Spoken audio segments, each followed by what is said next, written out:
J'ai grandi dans un tel vide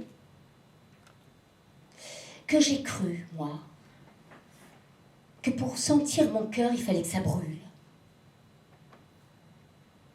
Alors, je me mettais en condition de rencontrer des situations compliquées avec des hommes en souffrance, et ça générait tout ça beaucoup d'intensité. Et cette intensité émotionnelle, je croyais que c'était ça l'amour.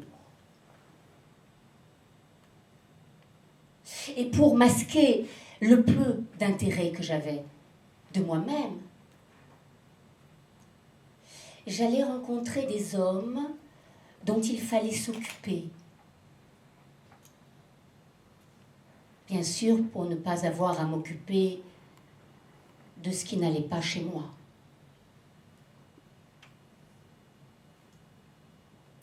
J'étais, vous savez, comme ce petit garçon qui voit un papillon qui est en train de se débattre dans son cocon. Alors il est pris d'une immense compassion, il voit ça, il voit ce papillon qui se bat. Et alors, avec beaucoup de délicatesse et d'amour, il écarte très doucement les filaments du cocon. Le papillon est libéré, il sort, il commence à vouloir déployer ses ailes, mais il ne peut pas. Ce que ne sait pas l'enfant qui a voulu libérer le papillon, c'est que c'est la force du combat pour la naissance qui va donner l'élan du déploiement.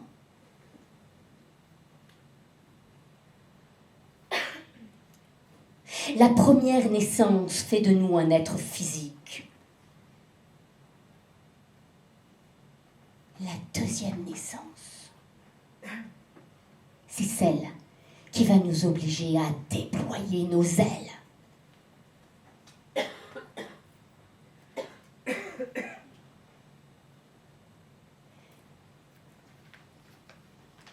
À chaque fois que je veux exercer un pouvoir d'amour sur quelqu'un que j'aime, je le destitue d'un droit précieux. Celui d'être responsable de sa façon d'être au monde. Avec les meilleures intentions du monde, je le brime. Je le contrains. Et je le prive de sa pleine réalisation. Avec les meilleures intentions du monde. Mais c'est tellement bon de s'occuper d'un autre, de cet homme parfait, que je vais vouloir encore parfaire encore davantage. Et je vais m'occuper de lui. Et je vais l'aider. Et je vais le conseiller. Et j'ai la solution pour lui. Et je vais régler son problème.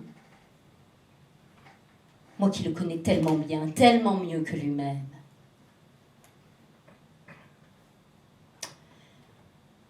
Tout ça, ça va bien fonctionner pendant un temps. Et puis je vais avoir envie encore de l'aider à développer sa forme, sa force d'affirmation. Vous remarquerez d'ailleurs que souvent, on se choisit un homme ou une femme, bien sûr, pour ses défauts, et puis on passe notre temps à les lui reprocher. Vous voyez ce que je veux dire? Ça veut dire, on va se choisir un homme, il est tellement tendre, il est tellement fragile, il est tellement vulnérable, c'est tellement émouvant de voir cette vulnérabilité-là. Et puis 1 an après, le même, je veux dire, c'est incroyable, il faut tout lui expliquer, c'est terrible, hein, il ment, il a gna. Ou alors je vais faire le contraire, hein, je vais prendre un homme qui a du tempérament. Ah, cet homme qui a un tempérament, là au moins j'ai du répondant en face. Hein. 1 an après, je vais passer mon temps à lui reprocher les raisons pour lesquelles il m'a attirée. Vous avez remarqué qu'on fait ça.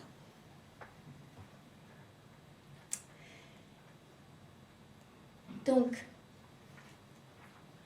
ce que je vais faire là, je vais figer le mouvement de la vie. J'ai fixé les rôles. Les rôles, ça y est, ils sont distribués. Mais l'autre, d'abord, il n'a plus qu'à sortir de scène, hein, il n'a plus rien à faire. Mais il y a un moment où il va avoir envie de se déchaîner. Lui qui avait tellement aimé ça au début. Lui ou elle, hein, bien sûr, nous sommes d'accord. Donc, il va vouloir se déchaîner. Et c'est là que le rapport de force commence. Et si tu m'aimais, tu me dirais que, et tu aurais vu que, ou tu aurais bien compris que, ou mieux encore, tu aurais deviné que. Et puis avec tout ce que j'ai fait pour toi. Donc ça, c'est le rapport de force qui va commencer. Mes amis, j'ai une très mauvaise nouvelle à vous annoncer. La personne la plus idéale, la personne la plus correspondante à qui vous êtes, celle qui vous correspond, mais à 100%, ne peut rien pour vous. Ah, ça enlève de la poésie, hein, d'entendre ça. Il ne peut rien pour nous que d'être lui-même et de nous stimuler à être qui nous sommes. Par contagion.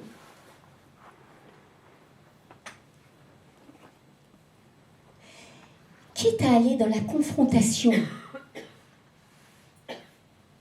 Et c'est dans la confrontation qu'a lieu la véritable rencontre. Tant que nous ne sommes pas allés dans cette étreinte, hein, l'étreinte des corps et des cœurs, cette étreinte qui confronte, mais on ne sait rien de l'autre, parce qu'on ne sait rien de soi, parce que dans cette rencontre, c'est soi que l'on va rencontrer.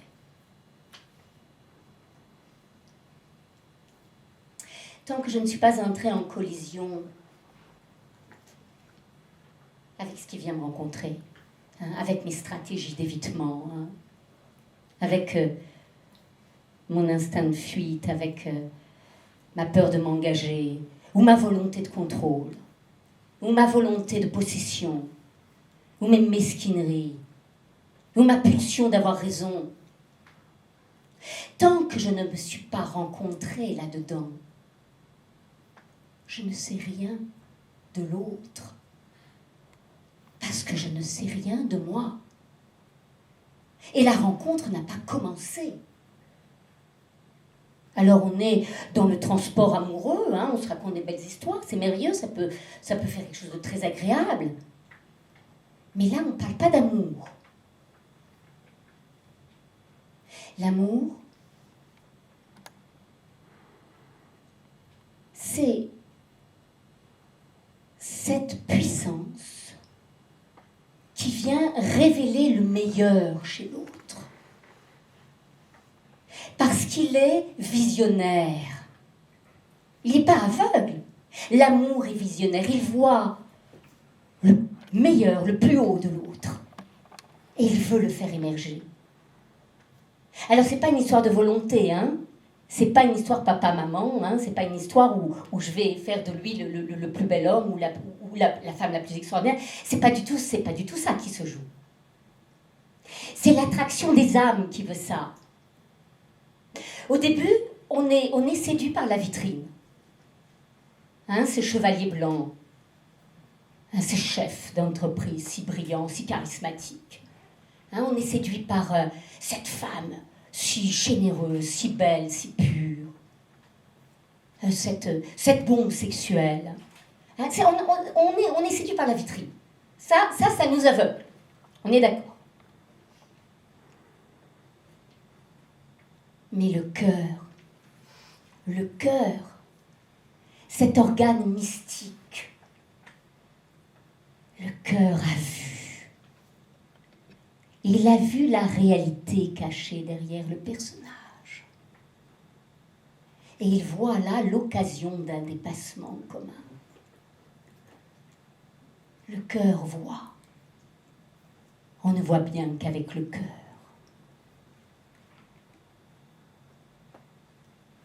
Et ce cœur qui a vu, il va se vouloir faire émerger cela. Mais tout ça se joue dans l'invisible, dans l'inconscient, évidemment.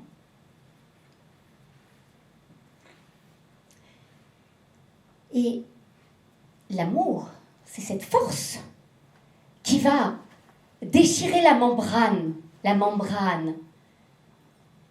c'est-à-dire le masque.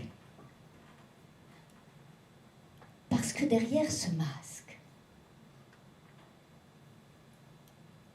c'est la nature essentielle qui est enfermée. C'est l'amour qui est enfermé. La nature amoureuse de l'être. Et à chaque fois que nous sommes dans le déni de cette nature amoureuse, nous sommes victimes. Parce que nous déléguons à l'autre la possibilité de nous faire exister ou de nous annuler. Alors, dans ce besoin de faire exister l'autre, d'attendre qu'il nous fasse exister plus exactement, je vais attendre. J'attends qu'il change. J'attends qu'il me prouve son amour. J'attends qu'il me devine. J'attends qu'il me rassure. J'attends qu'il me console de mes blessures passées. J'attends. En fait, j'attends qu'il me délivre de moi-même. Lui, cet être divin, qui connaît le chiffre secret. Le chiffre secret qui est le mien, que je ne connais pas moi-même.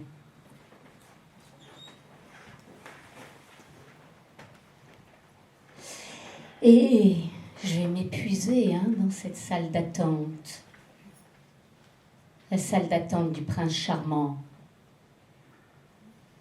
Qui d'ailleurs, entre nous, va devenir de moins en moins charmant.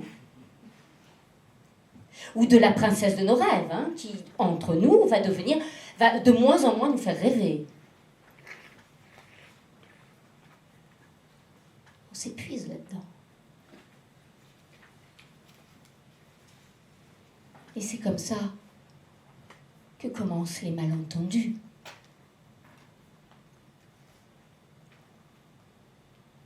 On va subir l'amour plutôt que de l'élever. On devrait dire s'élever en amour. Tomber amoureux. Mais ça, c'est pas sous notre contrôle. Quand je tombe, c'est pas sur mon contrôle. Ça peut m'arriver, mais je peux choisir de m'élever en amour. Et ça, c'est une conscience. C'est une conscience qui commence par un rapport d'intimité avec soi. C'est-à-dire être en contact avec ce qui bat à l'intérieur, avec notre instinct, avec notre intuition, avec nos besoins propres, ce qui est à nous, avec ce qui veut vivre à l'intérieur de nous. C'est ça le rapport d'intimité avec soi. Et la rencontre avec l'autre commence par la rencontre avec soi. Je ne peux pas rencontrer un autre tant que je ne me suis pas rencontrée. Et dans cette rencontre avec moi, là, je suis conscient de ce qui arrive. Et là, je suis face à une force complémentaire avec laquelle nous allons ensemble nous alimenter dans un épanouissement réciproque et nous stimuler ensemble.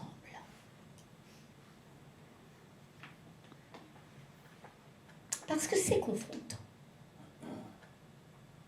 Et c'est ça qui est difficile, c'est ce qui fait barrage à l'amour. C'est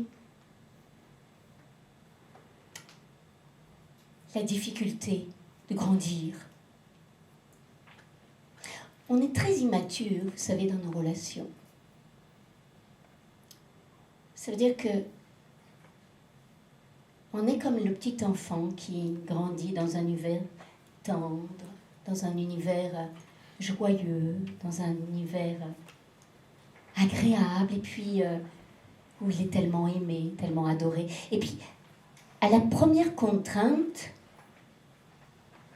alors, il n'a plus tout, et il rejette tout.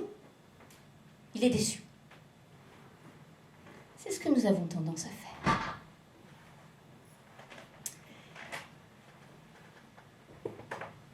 La rencontre avec l'âme sœur est bousculante. Elle est très bousculante. Parce que elle vient nous chercher dans nos zones opaques. Elle vient nous chercher cette rencontre là où précisément nous avons à évoluer. Ça veut dire que celui qui a été abandonné, il va rencontrer quelqu'un qui ne peut pas s'engager. Celui qui refoule sa colère, il va rencontrer quelqu'un qui est très agressif. Celui qui étouffe, il va rencontrer quelqu'un de très possessif. Et celui qui se méprise, il va rencontrer quelqu'un qu'il va mépriser. C'est là que commence le défi d'amour. Lorsque nous nous croyons victimes de quelque chose que nous avons créé pour notre libération, l'amour est là, tout au fond, mais nous ne le voyons pas, parce que nous sommes identifiés à ce qui fait souffrir. L'amour, c'est cette force océanique qui va faire tomber les masques, cette force qui va arracher le masque pour inverser les propositions, c'est-à-dire que tout ce qui était à l'extérieur va soudain être tourné à l'intérieur et je vais me voir et je vais voir l'autre réalité de moi. Le chevalier blanc, il va devenir un démon. Là, le clown de service, alors lui, il perd son humour, c'est fini. Le caïd, il va devenir un petit enfant tout fragile, tout vulnérable. La sainte Nitouche, elle va devenir grossière. Tous les masques tombent dans cette relation. Et c'est magnifique. Parce que c'est l'occasion qui nous est offerte pour nous extraire de la déshumanisation de nos existences. C'est l'occasion de fracasser ce mur de l'indifférence dans lequel nous nous sommes réfugiés pour ne pas avoir à souffrir.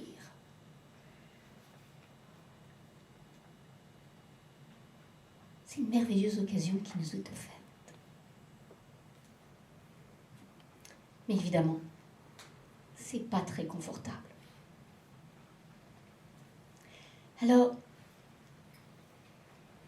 ce qu'on va faire,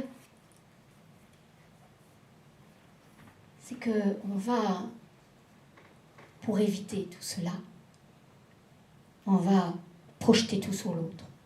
C'est la faute de l'autre. C'est l'autre qui attend. C'est toujours l'autre, de toute façon. Bien sûr, c'est vrai. Mais c'est l'un et l'autre. Vous savez, un couple,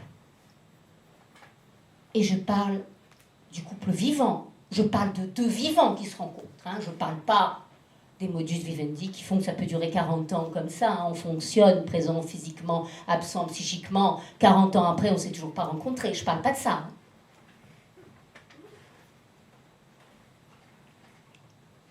Deux vivants qui se rencontrent, ça fait des étincelles. Et avec les étincelles, on peut faire du feu, ça s'enflamme encore. Mais on peut aussi faire de la lumière. Et quand je parle de la lumière, c'est d'éclairer le lien, d'éclairer la relation, d'éclairer cet espace entre toi et moi. Ce qui est important, c'est le « et », c'est ce trait d'union, cet espace. Parce qu'on n'est pas deux dans une relation, on est trois. Il y a soi, l'autre et le tout autre. Et derrière ce tout autre, on met le mot qu'on veut. Et c'est dans cet espace-là, dans ce lien, que l'esprit va souffler pour extraire le meilleur de la relation. Dans cet espace de tous les possibles va naître l'inespéré. Mais le drame, la grande catastrophe, c'est l'idée de construire. Avant de s'épanouir, on veut construire. Mais le sens du couple, c'est pas de durer. Là encore, on est dans une proposition inversée. C'est pas de durer. Le sens du couple, c'est de rester en connexion avec les forces créatives de la vie. La durée, c'est le cadeau. C'est pas l'objectif. La durée, c'est le résultat de deux vivants qui ont conscience de créer du lien en se stimulant dans un esprit bienveillant et mature.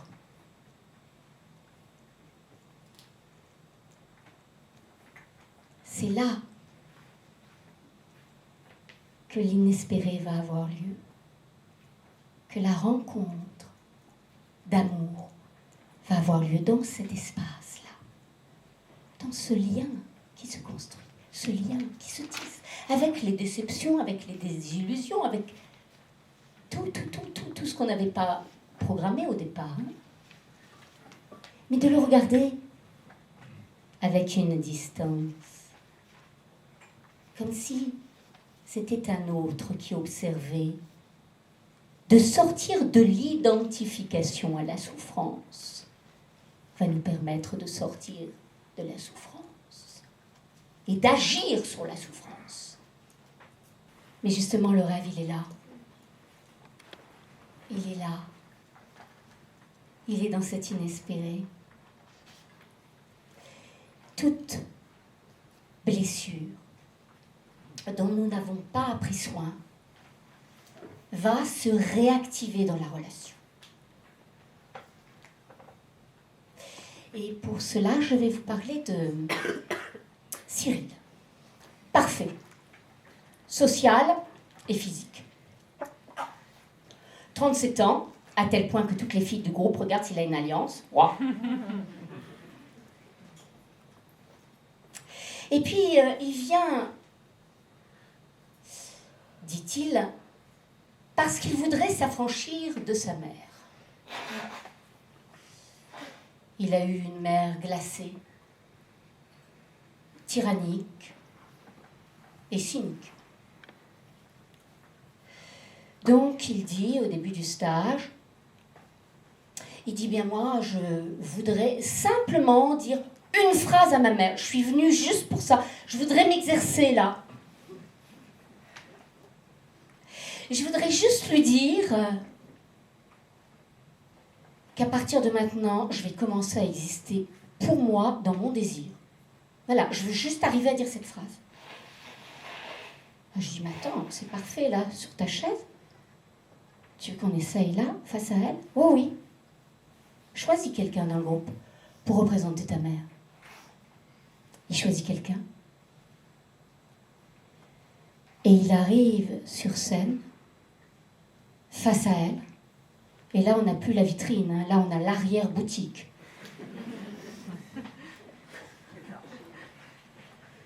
Ça veut dire, on a un tout petit garçon qui est tout ratatiné, qui baisse la tête et qui ne peut pas la voir.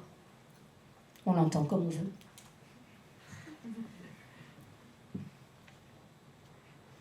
Et il ne peut pas parler.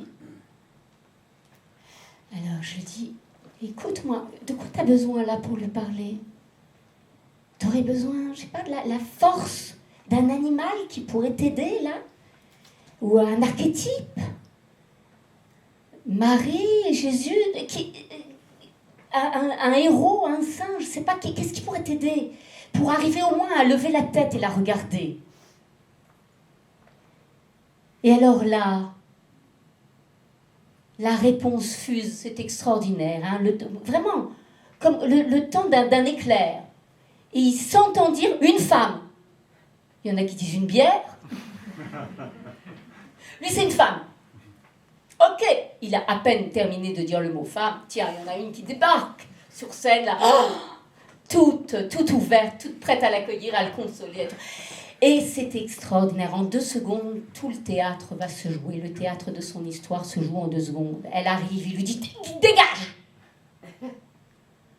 Et là, il s'entend dire ça. Et tout d'un coup, il est confus, il a honte. Hein. Il se dit « comment je peux faire ça comme ça ?» Quelqu'un que je ne connais même pas. Et il s'arrête, il dit « Mais vous savez, c'est extraordinaire ce qui vient de se passer. C'est exactement ça que je fais.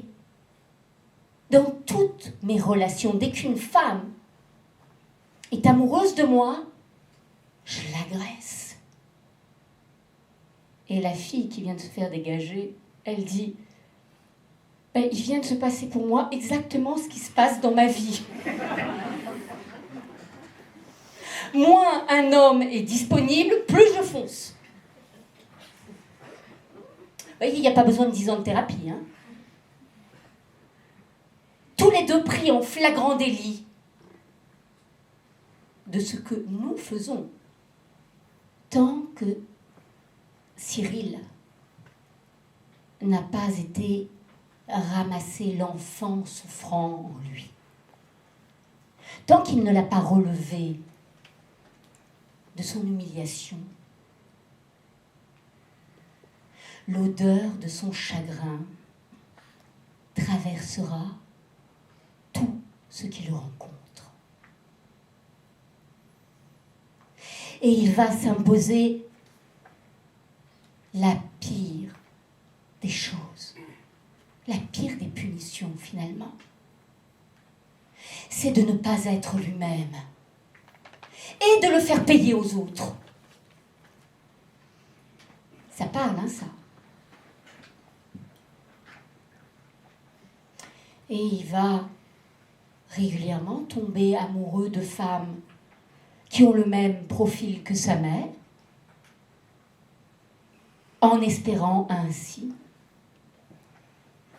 que sa mère le regardera avec amour un jour.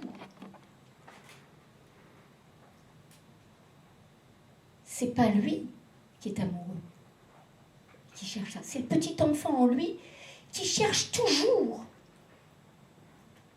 à réparer cette mère à réparer ce lien tant que nous n'avons pas pris en compte les besoins de cet enfant. Et tant que ce petit enfant intérieur veut changer son parent, nous ne pouvons pas prendre en compte nos besoins d'adultes. Alors comment on va faire pour aider Cyril ? Je vais lui proposer d'aller chercher non pas sa mère, mais son enfant intérieur. Il choisit quelqu'un d'un groupe pour être cet enfant intérieur. Et c'est extraordinaire de voir qu'il se comporte avec cet enfant intérieur de la même façon, exactement la même façon que ce qu'il a fait avec la femme qu'il a jetée tout à l'heure. Il ne peut pas pardonner à cet enfant d'avoir accepté cette humiliation pendant si longtemps. Il lui en veut. Et il va le faire payer. Et c'est comme ça d'ailleurs qu'il va se faire payer, prouvant à sa mère qu'il ne mérite donc pas d'être aimé. Jusqu'au moment où enfin il va le voir.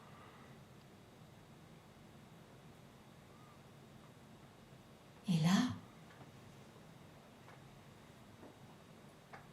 vont monter en lui les mots d'amour, et les mots que son âme a besoin d'entendre pour retrouver l'estime de soi. Et ces mots, il va les puiser à la source de son être.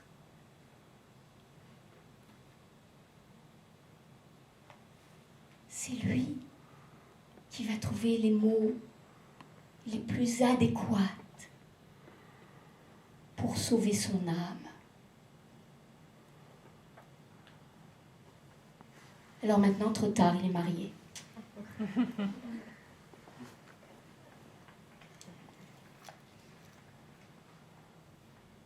À chaque fois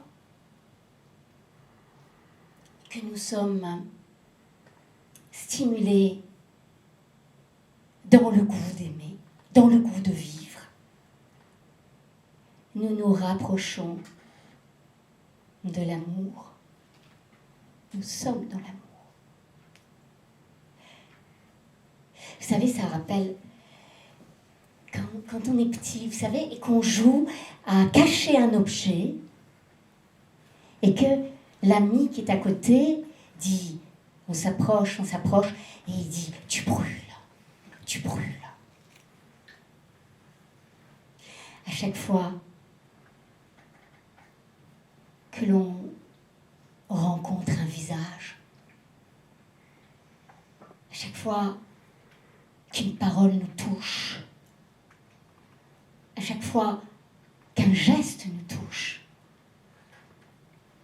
qu'une musique nous touche, qu'un paysage nous touche, nous nous rapprochons de la piste.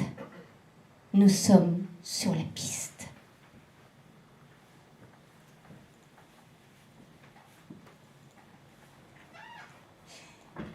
L'amour, finalement, ne concerne pas le cœur. Il passe par le cœur, bien sûr. Mais il concerne notre magnétisme. Et à chaque fois que nous sommes dans cette rencontre avec cette source en nous, alors nous émanons. Vous avez bien dû remarquer, quand vous êtes dans votre élan. Même les oiseaux se retournent sur notre passage. Parce qu'on illumine. C'est le contact avec soi qui ravive la lumière en nous. Et cette rencontre passe par le cœur et émane. J'ai fait un festival la semaine dernière à Pézenas. Il y avait un conférencier qui était un professeur d'embryologie. Certains doivent le connaître ici, le professeur Soulier, qui racontait qu'en embryologie, ce qui se met en place tout de suite, c'est le cœur. Le reste se fabrique finalement autour du cœur. Mais c'est le cœur.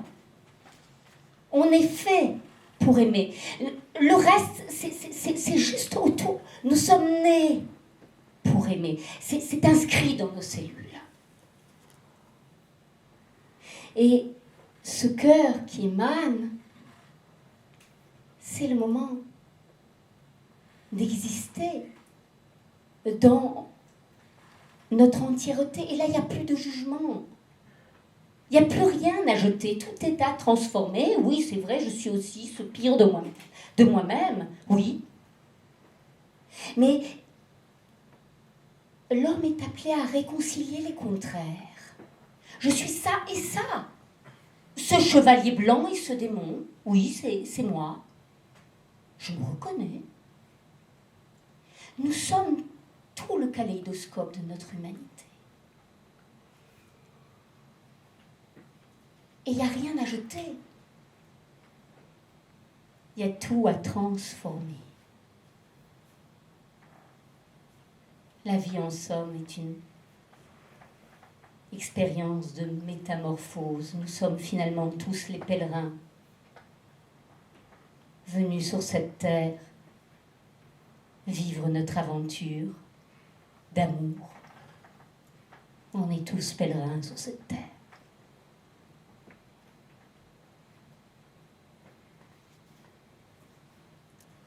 J'ai envie de vous raconter ma première rencontre avec l'amour.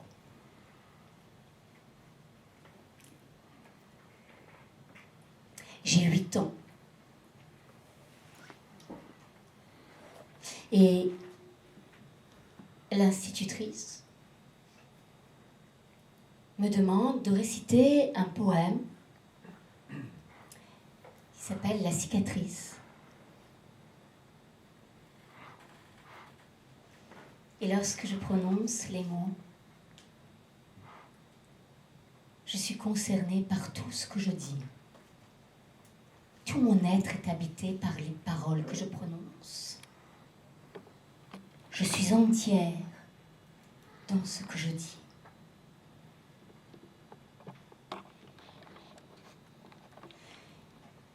Vous savez, le silence n'est jamais aussi lumineux que dans l'aura de la parole du cœur. Et les mots qui ont été prononcés par l'institutrice à ce moment-là ont probablement marqué mon destin entier. Elle m'a dit, ce que tu viens de faire là, c'est ce que j'essaye de faire pendant des mois pour vous transmettre quelque chose. Toi, tu as transmis en quelques minutes. On a tout compris. Parce que tu transpirais ce que tu disais. Et je me souviens du regard de lumière de chacune des personnes, des camarades de classe qui étaient là. Vous savez, comme une galaxie d'étoiles qui vous bénit. Dans cet instant, j'ai fait l'expérience de la communion.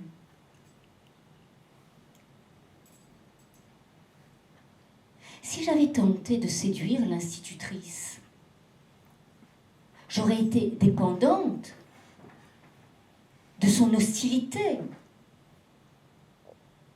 ou de sa bienveillance ou de son indifférence.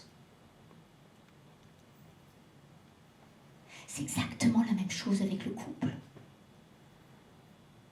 Sortir du regard de l'autre, sortir du besoin d'approbation, pour entrer dans la communion, dans la commune union.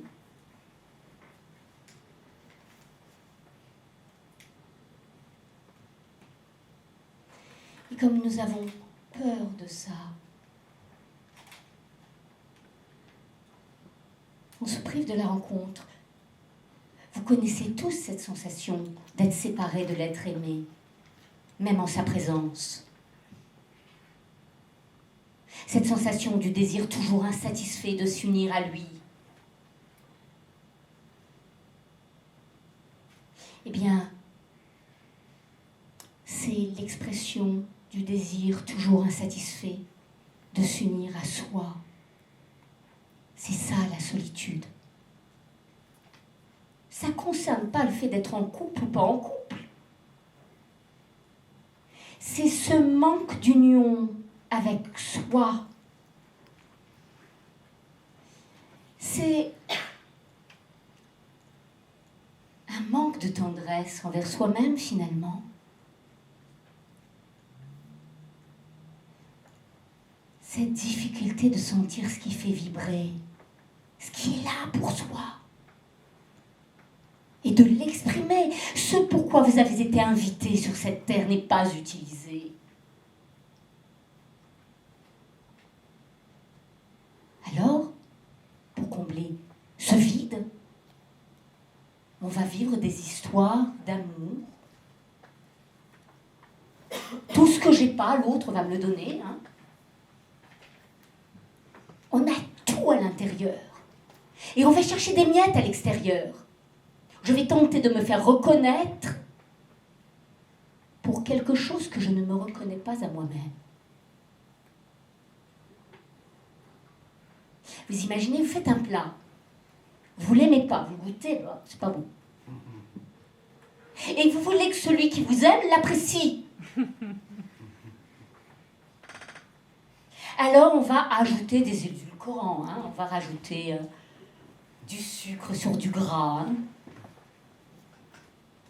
Ou alors du piment pour un peu exciter la relation. Hein.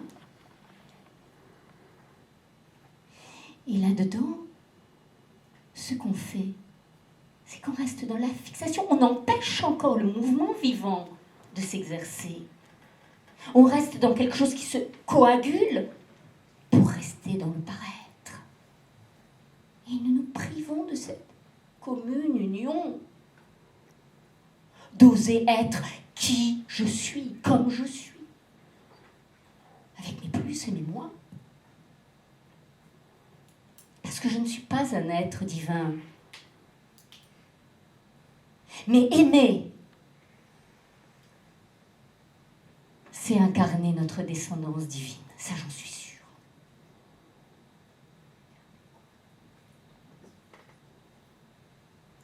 Parce que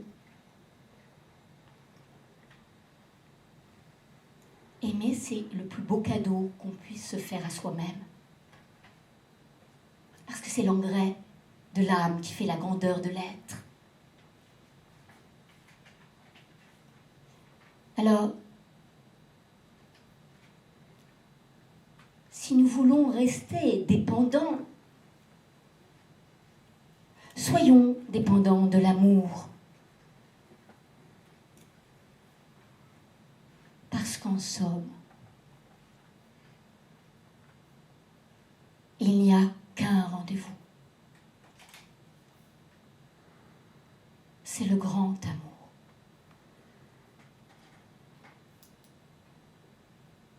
Et je vous demande de fermer les yeux pour laisser tout ce sable remuer, se déposer.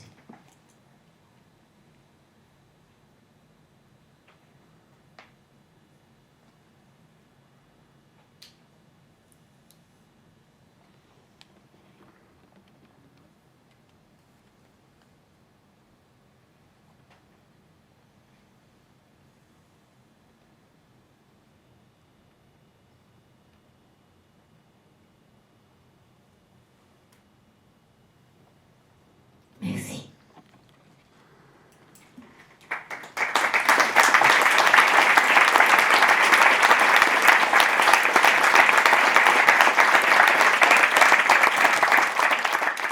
On a un petit quart d'heure, un temps de questions-réponses, s'il y a des personnes qui ont besoin de s'exprimer.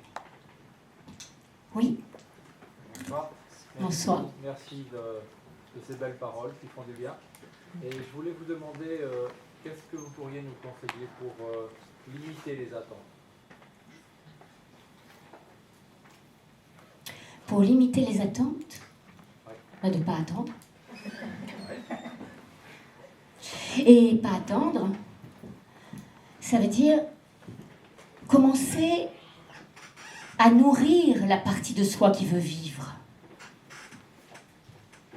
Nourrir la partie de soi qui a soif d'essentiel.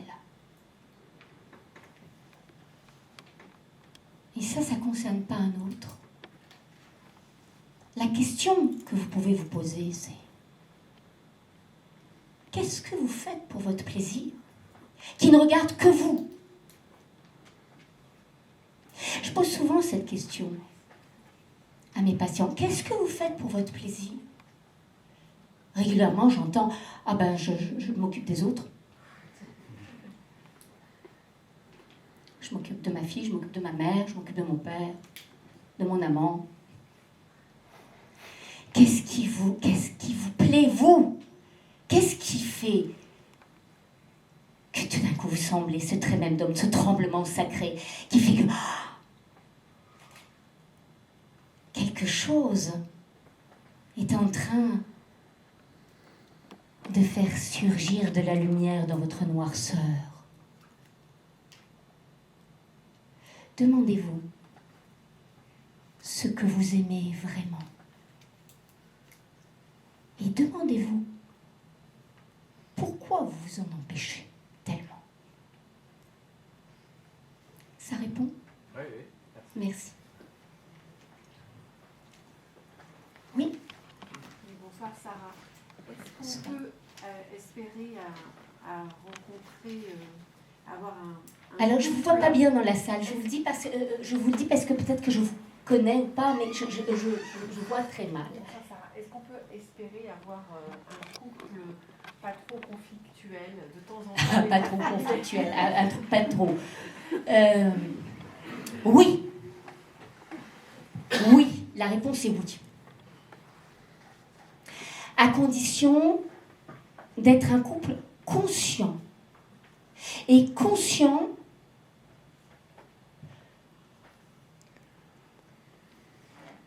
de l'épanouissement, de l'objectif. C'est pas d'avoir raison. C'est d'être heureux. Et d'être dans cette maturité qui fait que je vais avoir de la compassion pour moi et pour l'autre qui ne sait pas faire autrement. Mais je vais peut-être pas pouvoir l'emmener en lui prenant la main comme une maman avec son petit enfant. Mais celui qui est en face de moi, c'est un reflet de quelque chose en moi qui ne fonctionne pas bien. Et si je regarde ce reflet de moi-même avec compassion, si je vois la violence de cet homme en face de moi, et que soudain, je vois la mienne, celle que je ne vais pas exprimer, parce que trop classe pour ça. C'est lui qui l'exprime à ma place. Donc c'est lui le mauvais. Mais le jour où je vois ça, et que je vois pourquoi il se débat comme ça, à quel point il n'est pas vu, à quel point il n'est pas entendu, je vais regarder pourquoi je refuse de me voir et d'entendre ces voix qui parlent en moi et qui veulent me réveiller de ma solitude. Est-ce que ça, c'est un couple, quand on est dans un conflit comme ça, c'est un couple qui est seul à deux, hein? On veut durer. Hein? Alors, c'est le couple qui se construit, ça peut durer des années. Hein? Et en fait, là-dedans, on est seul. C'est-à-dire que on n'a pas regardé ce ce qui fait du bien pour soi. Qu'est-ce qui est bon pour moi? En regardant cette colère, d'aller comprendre, mais d'où elle vient cette colère? Mais pourquoi je ne veux pas la voir? Quelle est cette part de moi qui refuse d'aller regarder ce qui est toujours souffrant en moi? Quelle est la peur qui est cachée derrière? Quand il y a des conflits comme ça, c'est toujours des peurs. Vous savez, toute expression de noirceur, de rancune, de rancœur, de vengeance, c'est toujours l'expression d'un amour blessé. Ça répond? Oui. Merci.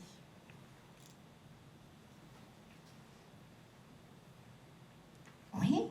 Le grand amour est-il forcément réciproque? Ça se saurait.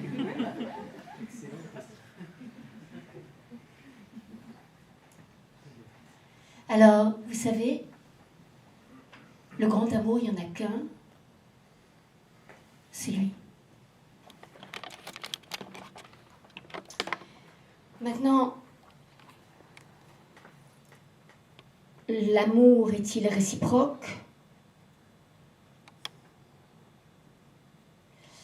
S'il n'est pas réciproque, c'est que ce sont deux névroses qui se rencontrent et qui viennent régler un compte qui n'est pas réglé. C'est un peu l'histoire de Cyril dont je parlais tout à l'heure. Là, il y a une blessure qui est à explorer. Et on peut remercier celui en face qui n'arrive pas à nous aimer parce qu'il nous oblige à regarder ce qui veut vivre en moi, ce qui veut être aimé en moi. Il m'oblige à réconforter ces parts de moi qui n'acceptent pas non plus d'être aimées, parce que sinon je ne serais pas à cette place-là. Ça répond? Je vais réécouter. Merci.